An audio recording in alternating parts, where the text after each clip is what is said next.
DeRozan. Dosunmu. Here's DeRozan. No. Coby White to DeRozan. 2 seconds in the corner for three, and the win again. He does it! Back-to-back games! Holy cow!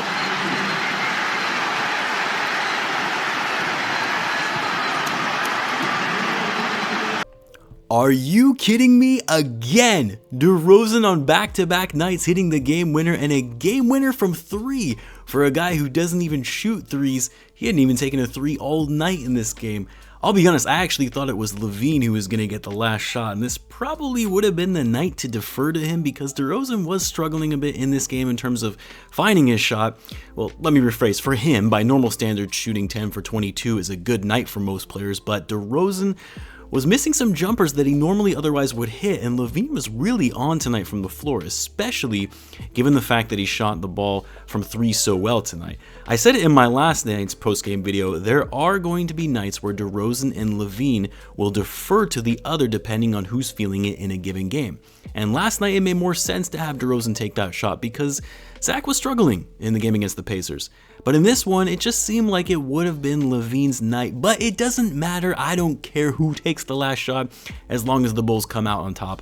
And I have a feeling the Bulls players don't really care either. It's what makes this team so special is just how unselfish they are in having this common goal of wanting to win and not focused on their own individual accomplishments. Also, I don't know why, but it made me really happy to see the Bulls hit a buzzer beater on the Wizards after Beal was doing that random spinning around, bringing the ball up the court when the Wizards were up a bucket with less than a minute to go, acting all cocky. Yeah, hope you got a good look at that game winner there, pal. But anyway, let's talk about this game, because in many respects, similar to last night's game, this wasn't the best performance for the Bulls. I would say it was better than last night's game against the Pacers, but at the same time, still a lot of issues from the Bulls in this one, which I'll get into. But I do think we all have to remember, because I know a lot of people were expressing their frustrations in the live chat, that we really need to stay focused on the fact that this was a second game of a back-to-back, a traveling back-to-back at that. They literally just played in Indiana last night, and this was their fifth game in 7 nights. Like, that takes a toll on any team, and the fact that the Bulls were even able to remain competitive in this one, let alone win the game, despite all the games, all the traveling, and being without players due to the protocol, that alone says a lot about this team and their desire to fight through, never quit, and win at all cost. This was also a better game because the Wizards are a better team than the Pacers. The things I didn't like seeing in this game, though, we saw a lot from the things I didn't like seeing in this game, though, and we saw some of this from last night as well, but it was actually worse tonight, was the lack of ball movement. The Bulls were so focused on playing isolation ball that often led to missed shots or turnovers. Guys weren't passing the ball. Players were standing around watching one guy drive to the hoop. They weren't getting the team involved, and it doesn't translate to winning basketball games, at least consistently anyway. And I've said before, the Bulls are undefeated this season when they tally 30 or more assists in a game. Tonight, they had 17, and they only had 6 assists in the whole first half, which was a bad first half of the Bulls in general. They really picked it up in the second and started playing better on both ends of the floor and moving the ball better on offense as well. Bradley Beal had as many assists as the entire Bulls team had tonight, with 17 assists for him alone, which is unusual for Beal. He doesn't normally put up those kind of passing numbers. The other thing I didn't like seeing, and we talked about this a little bit in last night's game, was all the turnovers, particularly from the Bulls' big three. Lavine, DeRozan, and Vucevic combined for 13 of the Bulls' total 15 turnovers. Obviously, their turnovers are probably going to be higher simply by their increased usage over the rest of the team, but 13 turnovers between the three of them, 5 turnovers for Vucevic alone, yeah, you can't have that. Although, again, because these guys have been playing so many games in a week, and the sheer number of minutes that they have played over the past week, they've got to be tired, which leads to poor shooting, lost concentration when handling the ball, and generally just lazier plays. Not saying that they're outright lazy, it's just more so they're simply fatigued. And then finally, I would have liked to have seen a little more production from the bench. Only 6 bench points tonight. Io was great and aggressive on the defensive end as always, but I would like to see him drive to the basket more, just because we have seen him do that this season and do it well. And when the team needs production from the second unit because a lot of guys are out, you're going to need that effort from Io Dosunmu.